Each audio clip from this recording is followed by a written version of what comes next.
Boss Arjun ಅಧ್ಯಾಯ 5. ಅರ್ಜುನ್ ತನ್ನ ಕೋಪವನ್ನು ಹತೋಟಿಯಲ್ಲಿಟ್ಟುಕೊಂಡು, ದಯವಿಟ್ಟು ತಪ್ಪು ತಿಳಿಬೇಡಿ, ಅವಳ ವಿಳಾಸ ಎಲ್ಲಿದೆ ಅಂತ ಹೇಳಿ, ನನಗೆ ಅವಳ ಜೊತೆ ಮುಖ್ಯವಾದ ಒಂದು ಮಾತು ಮಾತಾಡಬೇಕಾಗಿದೆ ಅಂತ ವಿನಂತಿಸ್ತಾ. ರಮ್ಯಾ ಬಿಟ್ಕೊಡದೆ, ಅವಳ ಜೊತೆ ಮಾತನಾಡಲು ನಿಮಗೆ ಅಂಥದ್ದೇನು ಕೆಲಸ ಇದೆ ಸರ್? ದಾರಿಯಲ್ಲಿ ಹೋಗೋ ಅಪರಿಚಿತ ವ್ಯಕ್ತಿಗೆ ಒಬ್ಬ ಹೆಣ್ಮಗಳು ಫ್ರೆಂಡ್ ಅಡ್ರೆಸ್ ಕೊಡೋಕೆ ನಾನೇನು ಹುಚ್ಚಳ? ಮೊದಲು ಇದನ್ನೆಲ್ಲ ಯಾಕೆ ಕೇಳ್ತಾ ಇದ್ದೀರಾ ಅಂತ ಸ್ಪಷ್ಟವಾಗಿ ಹೇಳಿ. ನೀವು ಕಾರಣ ಹೇಳಿದ ನಂತರ ನಿಮಗೆ ವಿಳಾಸವನ್ನು ಕೊಡಬೇಕೋ ಬೇಡವೋ ಅಂತ ನಾನು ಯೋಚನೆ ಮಾಡ್ತೀನಿ ಅಂತ ಖಡಕ್ಕಾಗಿ ಹೇಳಿಬಿಟ್ಲು. ರಮ್ಯಾಳ ಈ ಅಹಂಕಾರದ ಮಾತುಗಳನ್ನು ಕೇಳಿ ನಮ್ಮ ಈ ಬಾಸ್ ಅರ್ಜುನನಿಗೆ ಸಿಕ್ಕಾಪಟ್ಟೆ ಕೋಪ ಬಂತು. ಯಾರೆದುರು ನಿಂತು ಯಾರು ಹೀಗೆ ಮಾತಾಡ್ತಾ ಇದ್ದಾರೆ ಎಂದು ಮನಸ್ಸಿನಲ್ಲೇ ರೇಗಾಡಿಕೊಂಡ. ಆದರೆ ಮರುಕ್ಷಣವೇ ಇಲ್ಲ, ಈಗ ತನಗೆ ಈ ಹುಡುಗಿಯ ಬಗ್ಗೆ ತಿಳಿದುಕೊಳ್ಳುವುದು ಬಹಳ ಮುಖ್ಯ. ಸುಮ್ಮನೆ ತಿಳಿಯದೆ ಅಹಂಕಾರಕ್ಕೆ ಹೋಗಿ ಸಿಕ್ಕಿರೋ ದಾರಿಯನ್ನು ಕಳ್ಕೊಳ್ಳೋದು ಬುದ್ಧಿವಂತಿಕೆ ಅಲ್ಲ ಅಂತ ತನ್ನ ಸಿಟ್ಟನ್ನು ನೋಡ್ಕೊಳ್ತಾನೆ. ರಮ್ಯಾ ಅರ್ಜುನನ ಮೌನವನ್ನು ನೋಡಿ, ಹಲೋ ಕೇಳಿಸ್ತಾ ಇದೆಯಾ? ಕಾರಣ ಹೇಳಿ, ಇಲ್ಲಾಂದರೆ ಇಲ್ಲಿಂದ ಮರ್ಯಾದೆಯಾಗಿ ಹೊರಟು ಹೋಗಿ, ಇಲ್ದಿದ್ರೆ ನಾನು ಈಗಲೇ ಪೊಲೀಸರಿಗೆ ಕರೆ ಮಾಡಬೇಕಾಗುತ್ತೆ ಅಂತ ಎಚ್ಚರಿಕೆ ಎಂದು ವಾರ್ನಿಂಗ್ ಕೊಟ್ಲು. ಅರ್ಜುನ್ ಅವಳ ಧೈರ್ಯವನ್ನು ನೋಡಿ ಆಶ್ಚರ್ಯಪಟ್ಟು, ಯಾವ ಹುಡುಗಿ ಇವಳು ಇಷ್ಟೊಂದು ಬೋಲ್ಡಾಗಿ ಮಾತಾಡ್ತಾ ಇದ್ದಾಳಲ್ಲ ಅಂತ ಮನಸ್ಸಿನಲ್ಲೇ ಅಂದುಕೊಂಡನು. ಅದ್ದು ಮೀರಿ ಹೋಗ್ತಾ ಇತ್ತು ಪರಿಸ್ಥಿತಿ. ಹಾಗಾಗಿ ಪರಿಸ್ಥಿತಿ ಕೈ ಮೀರಿ ಹೋಗುತ್ತಿರುವುದನ್ನು ನೋಡಿ ಆಶ್ರಮದ ಕಾವಲುಗಾರ ತಕ್ಷಣ ಮಧ್ಯ ಪ್ರವೇಶಿಸ್ದ. ಅಮ್ಮ ಸ್ವಲ್ಪ ಸಮಾಧಾನ ಮಾಡಿಕೊಳ್ಳಿ, ನೀವು ಅಂದ್ಕೊಂಡಷ್ಟು ಕೆಟ್ಟವರಲ್ಲ, ಇವರು ಬೇರೆ ಯಾರೂ ಅಲ್ಲ. ಇವತ್ತು ಬೆಳಗ್ಗೆ ನೀವು ಬಂದು ಹೋಗಿದ್ದೀರಲ್ವಾ, ಅನಾಥಾಶ್ರಮದ ಮುಖ್ಯ ಟ್ರಸ್ಟಿ ಅರ್ಜುನ್ ಸರ್ ಇವರು ಅಂತ ಪರಿಚಯಿಸ್ಕೊಟ್ರು. ಆಶ್ರಮದ ಟ್ರಸ್ಟಿ ಎಂಬ ಮಾತು ಕೇಳಿದ ತಕ್ಷಣ ರಮ್ಯಾಳ ಕೋಪವೆಲ್ಲ ಮಾಯವಾಗಿ ಆಶ್ಚರ್ಯವಾಯಿತು. ಓ ಹೌದಾ, ಸಾರಿ ಸರ್, ನೀವು ನನ್ನ ಸ್ನೇಹಿತೆ ಬಗ್ಗೆ ಯಾಕೆ ಇಷ್ಟೊಂದು ತೀವ್ರವಾಗಿ ವಿಚಾರಿಸ್ತಿದ್ದೀರಿ ಅಂತ ಕೇಳಿದ್ಲು. ಅರ್ಜುನ್ ಸಮಾಧಾನವಾಗಿ, ನಾವು ಇಲ್ಲೇ ಹೊರಗೆ ನಿಲ್ಲುವ ಬದಲು ಒಳಗೆ ಕುಳಿತು ಮಾತಾಡೋಣ ಅಂತ ಕೇಳ್ತಾನೆ. ರಮ್ಯಾ ತಲೆ ಅಳ್ಳಾಡಿಸಿ, ಸರಿ ಸರ್ ಬನ್ನಿ ಒಳಗೋಗೋಣ ಅಂತ ಅವರಿಬ್ಬರನ್ನ ಮನೆಯ ಲಿವಿಂಗ್ ರೂಮ್ಗೆ ಕರೆದುಕೊಂಡು ಹೋಗಿ ಕುಂಡ್ರಿಸ್ತಾಳೆ. ಎಲ್ಲರೂ ಕುಳಿತ ನಂತರ ರಮ್ಯಾ ಕುತೂಹಲದಿಂದ, ಹೇಳಿ ಅರ್ಜುನ್ ಸರ್, ನನ್ನ ಫ್ರೆಂಡು ಶ್ವೇತಾಗ್ ಏನಾಗಿದೆ? ಅವಳಿಗೂ ನಿಮಗೂ ಏನು ಸಂಬಂಧ ಅಂತ ಕೇಳಿದ್ಲು. ಅರ್ಜುನ್ ರಮ್ಯಾಳ ಕಣ್ಣುಗಳನ್ನು ನೇರವಾಗಿ ನೋಡುತ್ತಾ, ನಿಮ್ಮ ಈ ಫ್ರೆಂಡಿಗೆ 4 ವರ್ಷಗಳ ಹಿಂದೆ ಒಂದು ಭೀಕರ ಅಪಘಾತವಾಗಿ ಆಸ್ಪತ್ರೆಗೆ ದಾಖಲಾಗಿದ್ಲು ಅನ್ನೋದು ನಿಮ್ಗೆ ತಿಳಿದಿದೆಯಾ ಅಂತ ಹಳೆಯ ನೆನಪನ್ನು ಕೆಣಕೋಕ್ಕೆ ಶುರು ಮಾಡ್ದ. ರಮ್ಯಾ ನಿಟ್ಟುಸಿರು ಬಿಟ್ಟು, ಹಾಂ ಸತ್ಯ ಸರ್, ಆ ಕರಾಳ ದಿನ ನನಗೆ ತುಂಬ ಚೆನ್ನಾಗಿ ನೆನಪಿದೆ. ಅವಳಿಗೆ ತುಂಬ ರಕ್ತ ಹೋಗ್ತಿತ್ತು. ಅಷ್ಟೇ ಅಲ್ಲ, ಅವಳದು ತುಂಬ ಅಪರೂಪದ ರಕ್ತದ ಗುಂಪು ಆಗಿದ್ದರಿಂದ ಆ ರಕ್ತವನ್ನು ಪಡೆಯಲು ಅವಳು ಅವಳ ಕುಟುಂಬದವರು ತುಂಬ ಕಷ್ಟಪಟ್ಟಿದ್ರು. ಸರಿಯಾದ ಸಮಯಕ್ಕೆ ಆ ರಕ್ತ ಸಿಗದೇ ಇದ್ದಿದ್ರೆ ಆ ದಿನ ಅವಳು ಬದುಕ್ತಾನೆ ಇರಲಿಲ್ಲ ಅಂತ ಅನಿಸುತ್ತೆ. ಹೇಗೋ ದೇವರ ದಯೆಯಿಂದ ರಕ್ತ ಸಿಕ್ತು, ಅವಳು ಬದುಕುಳಿದ್ಲು. ಆದರೆ ಎಂದು ರಮ್ಯಾ ಮಾತನ್ನು ನಿಲ್ಲಿಸಿದ್ಲು. ಅರ್ಜುನ್ ಕಣ್ಗಾವಲಾಗಿ ಕೇಳ್ತಿದ್ದ. ಆದರೆ ಏನಾಯಿತು? ಅದೇ ಸರ್, ಆ ದಿನ ಅವಳಿಗೆ ಲೈಫ್ನಲ್ಲಿ ಅತ್ಯಂತ ಪ್ರಮುಖವಾದ ಒಂದು ಪರೀಕ್ಷೆ ಇತ್ತು. ಆದರೆ ತಾನು ಆಸ್ಪತ್ರೆಗೆ ದಾಖಲಾದ ಕಾರಣ ಅವಳಿಗೆ ಆ ಪರೀಕ್ಷೆಗೆ ಹಾಜರಾಗಲು ಸಾಧ್ಯವಾಗಲಿಲ್ಲ. ತನ್ನ ಕೆರಿಯರ್ಗಾಗಿ ಅವಳು ಇಡೀ ವರ್ಷ ಅಷ್ಟೊಂದು ಕಷ್ಟಪಟ್ಟು ಓದಿದ್ಲು. ಆದರೆ ಆ ಪರೀಕ್ಷೆಯನ್ನು ಬರೆಯದ ಕಾರಣ ಅವಳ ಇಡೀ 1 ವರ್ಷ ವಿದ್ಯಾಭ್ಯಾಸ ವ್ಯರ್ಥವಾಗೋಯಿತು. ಆ ನೋವು ಅವಳಿಗೆ ಇಂದಿಗೂ ಇದೆ ಎಂದು ಬೇಸರದಿಂದ ಹೇಳಿದ್ಲು ರಮ್ಯಾ. ಅರ್ಜುನ್ ತಕ್ಷಣ ಆಶ್ಚರ್ಯ ಮತ್ತು ಗೊಂದಲದಿಂದ, ಅಲ್ಲ ರಮ್ಯಾ, ಇದೆಲ್ಲ ನಿನಗೆ ಹೇಗೆ ಗೊತ್ತು? ನಾನು ಕೇಳ್ತಾ ಇರೋದು ಅವಳಿಗೆ ಅಪಘಾತವಾಗಿದ್ದರ ಬಗ್ಗೆ ಅಲ್ಲ. ಆ ದಿನ ಅವಳು ಆಸ್ಪತ್ರೆಯಲ್ಲಿದ್ದಾಗ ಅವಳು ನನ್ನ ಅಪ್ಪನನ್ನು ಉಳಿಸಿದ್ಲು. ಆ ದಿನ ಆಸ್ಪತ್ರೆಯಲ್ಲಿ ಅವಳು ತನ್ನ ಪ್ರಾಣದ ಹಂಗು ತೊರೆದು ನನ್ನ ಅಪ್ಪನಿಗೆ ರಕ್ತ ನೀಡಿ ಬದುಕಿಸಿದ್ರೆ ನನ್ನ ತಂದೆ ಇವತ್ತು ನಮ್ಮ ಜೊತೆ ಖಂಡಿತ ಇರ್ತಾ ಇರಲಿಲ್ಲ ಅಂತ ಭಾವುಕನಾದ. ರಮ್ಯಾ ಒಮ್ಮೆಲೆ ಶಾಕ್ ಆಗಿ ಸೋಫಾದಿಂದ ಎದ್ದು ನಿಂತಳು. ಏನು, ಶ್ವೇತಾ ನಿಮ್ಮ ತಂದೆ ಪ್ರಾಣ ಉಳಿಸಿದ್ಲ? ಆ ದಿನ ಏನಾಯಿತು ಸರ್, ಹೇಳ್ತೀರಾ? ಅರ್ಜುನ್ ತನ್ನ ಕಣ್ಣಂಚಿನ ನೀರನ್ನು ಒರೆಸಿಕೊಳ್ಳುತ್ತಾ ಆ ದಿನ ನಡೆದ ಘಟನೆಯನ್ನು ಬಿಚ್ಚಿಡೋಕೆ ಶುರು ಮಾಡ್ದ. ಅದು 4 ವರ್ಷಗಳ ಹಿಂದಿನ ಮಾತು. ನಾನು ಪ್ರತಿ ವರ್ಷ ನನ್ನ ತಾಯಿಯ ಹುಟ್ಟು ಹಬ್ಬದಂದು ನಿಮ್ಮ ಊರಿನ ಆಶ್ರಮಕ್ಕೆ ಹೋಗಿ ಅಲ್ಲಿನ ಮಕ್ಕಳಿಗೆಲ್ಲ ಬಟ್ಟೆ, ಊಟ, ಪುಸ್ತಕ ಎಲ್ಲವನ್ನ ಖರೀದಿ ಮಾಡುವುದು ವಾಡಿಕೆ. ಆಶ್ರಮದ ಕೆಲವು ಮಕ್ಕಳನ್ನು ನಾನೇ ದತ್ತು ತಗೊಂಡು ಅವ್ರ ಶಿಕ್ಷಣ ಮತ್ತು ಆಹಾರಕ್ಕಾಗಿ ಪ್ರತಿ ವರ್ಷ ಹಣವನ್ನು ಕೂಡ ನೀಡ್ತೇನೆ. ಆ ವರ್ಷವೂ ನನ್ನ ತಂದೆ ಆಶ್ರಮಕ್ಕೆ ಬಂದು ಎಲ್ಲವನ್ನ ಮುಗಿಸ್ಕೊಂಡು ಕಾರಿನಲ್ಲಿ ಒಬ್ಬರೇ ಬೆಂಗಳೂರಿಗೆ ವಾಪಸ್ ಹಿಂತಿರುಗ್ತಾಯಿದ್ರು. ಆದರೆ ದಾರಿಯ ಮಧ್ಯೆ ದುರಾದೃಷ್ಟವಶಾತ್ ನನ್ನ ತಂದೆಯ ಕಾರು ಒಂದು ಭೀಕರ ಅಪಘಾತಕ್ಕೆ ಈಡಾಯಿತು. ಕಾರು ಸಂಪೂರ್ಣವಾಗಿ ನಜ್ಜುಗುಜ್ಜಾಗಿ ಹೋಯಿತು. ಅದೇ ದಾರಿಯಲ್ಲಿ ಹೋಗ್ತಿದ್ದ ಆ ಮುಗ್ಧ ಹುಡುಗಿ ಶ್ವೇತಾ ಅಪಘಾತವನ್ನು ಕಂಡು ಓಡು ಬಂದು ಕಾರಿನ ಬಾಗಿಲನ್ನು ತೆರೆದಿದ್ದಾಳೆ. ಅಷ್ಟರಲ್ಲಿ ನನ್ನ ತಂದೆ ತಲೆಯಿಂದ ಸಿಕ್ಕಾಪಟ್ಟೆ ರಕ್ತ ಸೋರಿ ಪ್ರಜ್ಞೆ ಕಳೆದುಕೊಂಡ್ರು. ಅವಳು ಹೈವೇಯಲ್ಲಿ ಬರುವ ವಾಹನಗಳನ್ನೆಲ್ಲ ತಡೆದು ಆಸ್ಪತ್ರೆಗೆ ಕರ್ಕೊಂಡು ಹೋಗಲು ತುಂಬ ಪ್ರಯತ್ನಿಸಿದ್ದಾಳೆ. ಆದರೆ ಒಂದೇ ಒಂದು ವಾಹನ ಕೂಡ ಸಹಾಯಕ್ಕೆ ಬರಲಿಲ್ಲ. ಅರ್ಜುನ್ ಹೇಳುತ್ತಾ ಹೋಗ್ತಾನೆ, ಆ ದಿನ ಶ್ವೇತಾ ತನ್ನ ಪರೀಕ್ಷೆಯನ್ನು ಲೆಕ್ಕಿಸದೆ ಅರ್ಜುನನ ತಂದೆಯನ್ನು ಹೇಗೆ ಆಸ್ಪತ್ರೆಗೆ ತಲುಪಿಸಿದ್ದು, ತನ್ನದೇ ಅಪರೂಪದ ರಕ್ತವನ್ನು ನೀಡಿ ಅರ್ಜುನನ ತಂದೆಯನ್ನು ಹೇಗೆ ಬದುಕಿಸಿದ್ದು. ಈ ಸತ್ಯ ಕೇಳಿದ ರಮ್ಯಾಳ ರಿಯಾಕ್ಷನ್ ಅಬ್ಬಾ! ಅರ್ಜುನನ ಮಾತುಗಳನ್ನು ಕೇಳಿ ರಮ್ಯಾ ಕಣ್ಣೀರನ್ನು ಹಾಕುತ್ತಾ ಆ ದಿನ ನಡೆದಂತಹ ಕಥೆಯನ್ನು ಬಿಚ್ಚಿಡೋಕೆ ಶುರು ಮಾಡಿದ್ಲು. ಹೌದು ಅರ್ಜುನ್ ಸರ್, ನೀವು ಹೇಳ್ತಿರೋದು 100ಕ್ಕೆ 100 ಸತ್ಯ. ಆ ದಿನ ಹೈವೇನಲ್ಲಿ ಯಾವ ಗಾಡಿಯೂ ನಿಲ್ದಿದ್ದಾಗ ಶ್ವೇತಾ ಸುಮ್ಮನೆ ಕೂರಲಿಲ್ಲ. ನಾವಿಬ್ಬರೂ ಸೇರಿ ನಿಮ್ಮ ತಂದೆಯನ್ನು ಕಾರ್ನಿಂದ ಕೆಳಗೆ ಇಳಿಸಲು ತುಂಬ ಕಷ್ಟಪಟ್ವಿ. ಆಮೇಲೆ ಶ್ವೇತಾನೇ ಓಡಿ ಹೋಗಿ ಒಂದು ಆಟೋ ಹಿಡ್ಕೊಂಡು ಬಂದು ನಿಮ್ಮ ತಂದೆಯನ್ನು ಆಸ್ಪತ್ರೆಗೆ ಕರ್ಕೊಂಡು ಹೋದ್ಲು. ಅರ್ಜುನ್ ಕಣ್ ಕೊಟ್ಟ ಹಾಗೆ ಕೇಳ್ತಿದ್ದಾಗ ರಮ್ಯಾ ಮುಂದುವರಿಸಿದ್ಲು. ಆಗ ನಾನು ಶ್ವೇತಾಗೆ ನೆನಪು ಮಾಡಿದೆ, ಶ್ವೇತಾ ಈಗ ಆಲ್ರೆಡಿ ಎಕ್ಸಾಮ್ ಟೈಮ್ ಆಗಿದೆ, ನೀನು ಈ ಅಂತಿಮ ಪರೀಕ್ಷೆ ಬರೆದಿದ್ದರೆ ನೀನು ಇಡೀ 1 ವರ್ಷ ವೇಸ್ಟ್ ಅಂತ. ನಾನು ಕಿರುಚಾಡಿದೆ. ಆದರೆ ಶ್ವೇತಾ ಕೊಟ್ಟ ಉತ್ತರ ಇವತ್ತಿಗೂ ನನ್ನ ಕಿವಿಯಲ್ಲಿ ಮೊಳಗ್ತಾ ಇದೆ ಸರ್. ರಮ್ಯಾ, ಪರೀಕ್ಷೆ ಇವತ್ತು ತಪ್ಪಿದ್ರೆ ಮುಂದಿನ ವರ್ಷ ಬೇಕಾದ್ರೂ ಬರಿಬೋದು, ಆದರೆ ಈ ವ್ಯಕ್ತಿ ಪ್ರಾಣ ಇವತ್ತು ಹೋದರೆ ಇವ್ರ ಕುಟುಂಬ ಎಷ್ಟು ಕಷ್ಟಪಡುತ್ತೆ, ದಯವಿಟ್ಟು ಯೋಚನೆ ಮಾಡು. ಇವರನ್ನಿಲ್ಲಿ ಸಾಯೋಕೆ ಬಿಟ್ಟು ನಾನು ಎಕ್ಸಾಮ್ ಬರೆಯಿಲ್ಲ ಅಂತ ಹಠ ಹಿಡಿದು ನಿಮ್ಮ ತಂದೆಯನ್ನು ಆಸ್ಪತ್ರೆಗೆ ಸೇರಿಸಿದ್ಲು.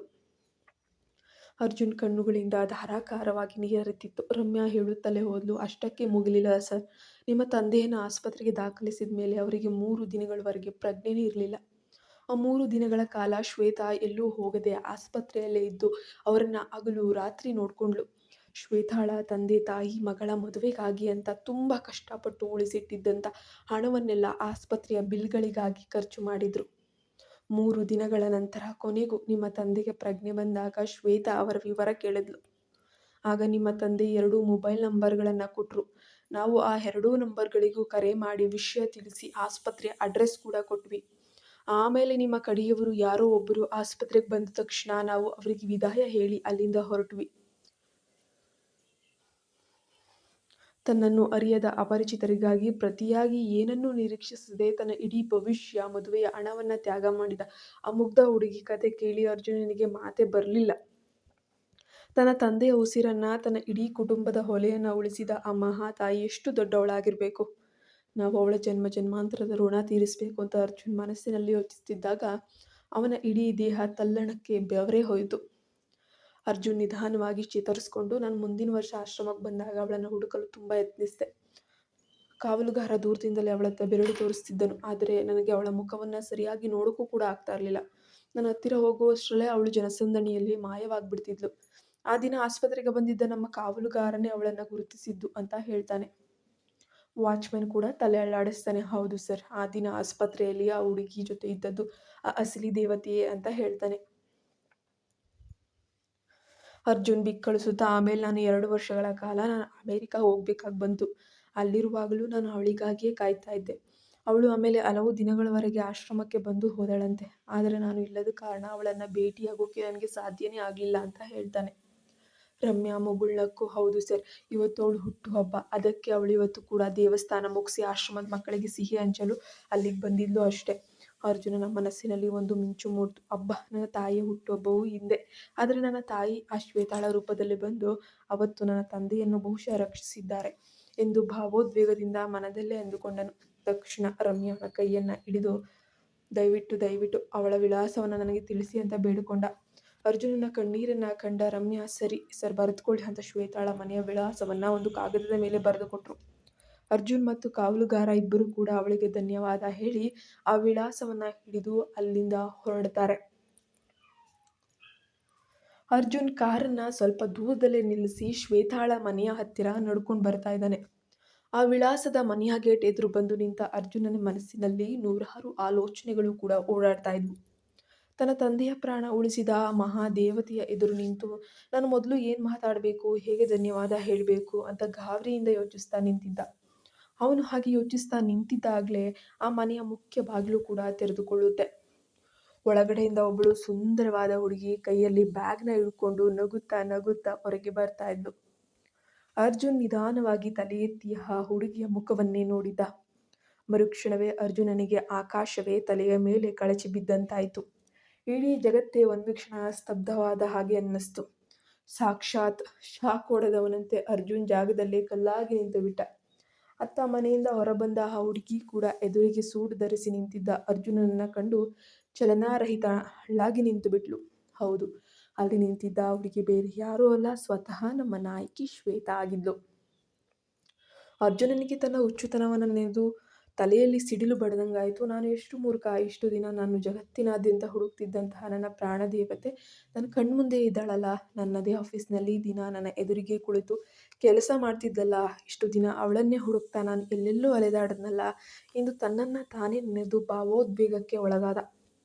ದಿನ ಆಫೀಸ್ನಲ್ಲಿ ತನ್ನ ಮೇಲೆ ರೇಗಾಡ್ತಿದ್ದಂತಹ ಕಠಿಣ ಸ್ವಭಾವದ ಆ ಬಾಸ್ ಅರ್ಜುನ್ ಇವತ್ತು ತನ್ನ ಸ್ವಂತ ಊರಿನಲ್ಲಿ ತನ್ನ ಮನೆಯ ಗೇಟ್ ಎದುರು ಕಣ್ಣೀರು ಹಾಕುತ್ತಾ ನಿಂತಿರುವುದನ್ನು ಕಂಡ ಶ್ವೇತಾ ಕೂಡ ಏನು ತೋಚದೆ ಆಶ್ಚರ್ಯದಿಂದ ನೋಡುತ್ತಾ ನಿಂತು ಬಿಟ್ಟಿದ್ಲು. ಆ ಮನೆಯ ಗೇಟ್ನಿಂದ ಹೊರಗೆ ಬಂದ ಶ್ವೇತಾಳನ್ನು ನೋಡಿದ ತಕ್ಷಣ ನಮ್ಮ ಅರ್ಜುನ್ ಜಾಗದಲ್ಲೇ ಚಲನಾರಹಿತನಾಗಿ ಕಲ್ಲಾಗಿ ನಿಂತು ಬಿಟ್ಟ. ಇಷ್ಟು ದಿನ ತಾನು ಜಗತ್ತಿನಾದ್ಯಂತ ಯಾರಿಗಾಗಿ ಹುಚ್ಚನಾಗಿ ಅಲೆದಾಡ್ತಿದ್ನೋ, ತನ್ನದೇ ಆಫೀಸ್ನಲ್ಲಿ ದಿನ ತನ್ನ ಕಣ್ಣೆದುರಿಗೆ ಇದ್ದ ಶ್ವೇತಾ ಎನ್ನುವ ಸತ್ಯ ಅವನಿಗೆ ನೆನಪಾಗಿ ತಲೆಯೊಳಗೆ ಸಿಡಿಲು ಬಡಿತು. ನಾನು ಅವಳನ್ನು ಆ ರೂಪದಲ್ಲಿ ನೋಡಿದ ತಕ್ಷಣ ಓಡಿ ಹೋಗಿ ಅವಳನ್ನು ಗಟ್ಟಿಯಾಗಿ ಅಪ್ಕೊಳ್ಬೇಕು ಅಂದ್ಕೊಂಡೆ. ಆದರೆ ನನ್ನ ಕಾಲುಗಳು ಮುಂದೆನೇ ಹೋಗಲಿಲ್ಲ. ಹೋಗುವ ಬದಲು ನಾನು ಅಲ್ಲೇ ಕಲ್ಲಾಗಿ ನಿಂತೆ. ಮನಸ್ಸಿನಲ್ಲೇ ನನ್ನ ತಂದೆಯನ್ನು ಆ ದಿನ ಉಳಿಸಿದ್ದಕ್ಕಾಗಿ ನಿನಗೆ ತುಂಬು ಹೃದಯದ ಧನ್ಯವಾದಗಳು ಶ್ವೇತಾ, ಕಣ್ಣೀರು ಹಾಕುತ್ತಾ ಅಂದುಕೊಂಡೆ. ಅರ್ಜುನನ ಈ ಬದಲಾವಣೆಯನ್ನು ಕಂಡು ಜೊತೆಯಲ್ಲಿದ್ದ ಆಶ್ರಮದ ವಾಚ್ಮ್ಯಾನ್ ತಕ್ಷಣ ಅವನನ್ನು ಎಚ್ಚರಿಸಿ, ಸರ್ ಬೇಗ ಕಾರ್ ಹತ್ತಿ ಅಂತ ಹೇಳ್ತಾನೆ. ಅರ್ಜುನ್ ಏನು ಮಾತನಾಡದೆ ಕಾರಿನೊಳಗೆ ಕುಳಿತುಕೊಂಡ.